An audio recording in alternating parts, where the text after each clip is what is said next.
It just looks like it's going to be Bernie Sanders. The spread just looks like it's growing in Sanders' favor. Now, how the DNC rule change is going to affect that remains to be seen. But for now, voters are voting in a quite widespread, widespread options. But let's read this. Candidates make frenetic push to an unprecedented finish in Iowa. And it's if my candidate doesn't win, I'm going to vote Republican. If my candidate doesn't win, it's our candidate or bust. And wow, I've never seen the Democratic Party this divided. Not in my lifetime, anyways. But Des Moines, Iowa. Iowans will choose between a crowded field of top candidates. I wouldn't call any of them top candidates. It does seem like Bernie Sanders is the top candidate at the moment, at least, but I get what they're saying. On Monday night, in the first opportunity for voters to weigh in on who should face President Donald Trump in November. Speaking of top candidate, you know what I find sad is money is the deciding factor. When was the last time that somebody who didn't have money ran for president? On the eve of the Iowa caucus, the 2020 hopefuls raced across the Hawkeye State in a final push to rev up enthusiasm and turn out their supporters, making their closing arguments as many voters said they were still weighing their decisions. Yeah, you're not going to have to wait much longer. The time is fast approaching. Hell, by the time this video is actually uploaded, because YouTube has slowed down my uploads or something, I don't know what is going on, it'll probably actually be over. But at the time of recording, yes. 4 candidates appear to be locked in a close race for the top position in Iowa in polling leading up to the contest. Former Vice President Joe Biden, former South Bend, Indiana Mayor Pete Buttigieg, Vermont Senator Bernie Sanders, and Massachusetts Senator Elizabeth Warren. And when I saw it was Bernie Sanders with a spread of 15, followed by Biden, and then Warren. With big crowds and determined supporters flocking to his events in the final days, Sanders projected the most momentum heading into the first-in-the-nation caucus.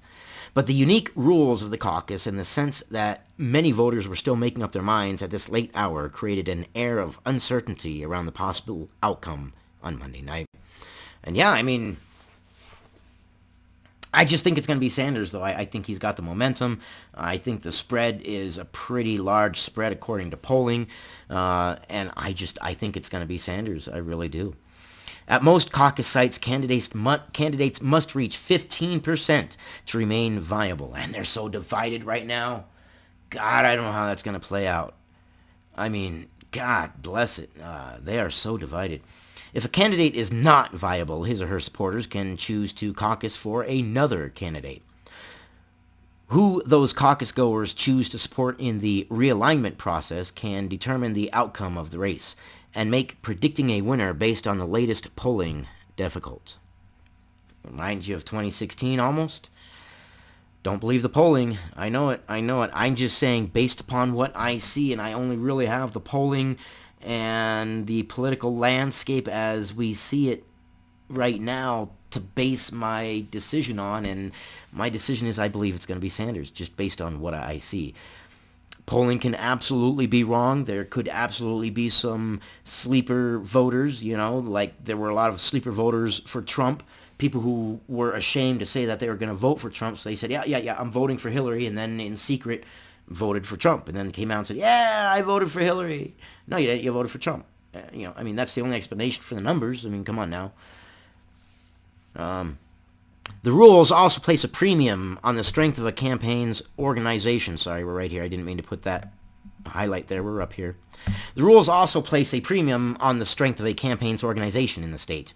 That was especially important for the senators who were being called back to Washington for President Trump's impeachment trial. It was a way to try to even the field since certain senators couldn't be there. On Sunday, the Vermont senator was leading all of other top contenders with $10.8 million in spending. And that's what I'm talking about, man. When was the last time a broke nobody with some great ideas came up off the streets and ran for president and had any sort of a chance?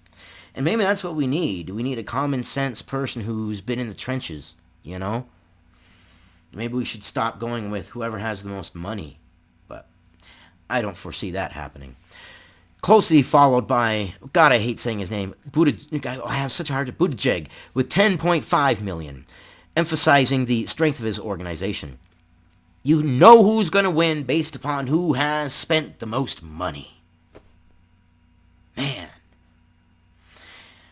Sanders said the campaign knocked on 500,000 doors in January. No small feat in a state of 3.1 million people. Yeah, but the gaffes from Bernie Sanders organizers and talking about gulags being good, and maybe we wouldn't have to delete Trump supporters if they give in, and maybe we can re-educate, and Bernie Sanders really not coming out and saying anything against it. I don't know. And his policies, the high taxes, $1 trillion for health care for all. I guarantee you Trump's campaign is salivating at the thought of Bernie Sanders being the lead runner, because when you tear down Bernie Sanders' policies, we won't be able to afford them. I mean, I just don't see it. And your opinion matters. Your opinion counts. If I'm blind and I'm not seeing it, tell me, how do we pay for $2 trillion, $3 trillion in health care? How do we pay for that? Where does it come from? How high are our taxes going to be? Are we going to tax the rich at 98%? What are we going to do? How do we equal the playing field? How do we bring down the top people while bringing up the bottom people without pissing off the people, at the top that are paying the majority of the taxes anyways? And who's going to pick up the slack? Well, it's going to be the middle class. I mean, obviously, because it's the largest demographic. But yeah, I mean, what are we doing? What are we going to do? How do we do it all? Someone explain it to me. This is me genuinely asking. From what I've read, it looks great on paper. It does. I love the idea of everybody being equal. And if you don't want to work, sit at home and grab a paycheck and grab a beer and enjoy the game and kick back and do nothing and just live life. Wouldn't that be wonderful? I envy that idea, but we are not all altruistic like that. In order to do that, the farmers would have to grow for free, knowing that, well, I'm just going to do all this work for free and give away my stuff, and then on the hopes that someone gives me what I need when I need it. But we don't live in that kind of a world. Socialism is great on paper, and I wish it worked, because if socialism worked, it would mean we were in a perfect world, which is why it looks great on paper, because it would work in a perfect world. But we're not an altruistic society. We're just not. We're just not.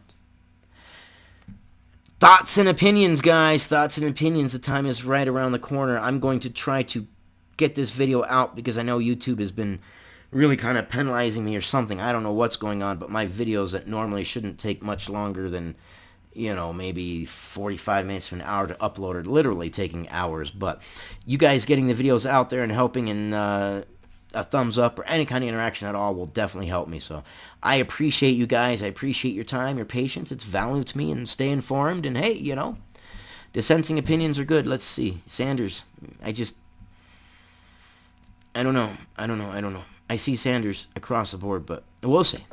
I love you guys, and I'll see you on the next one.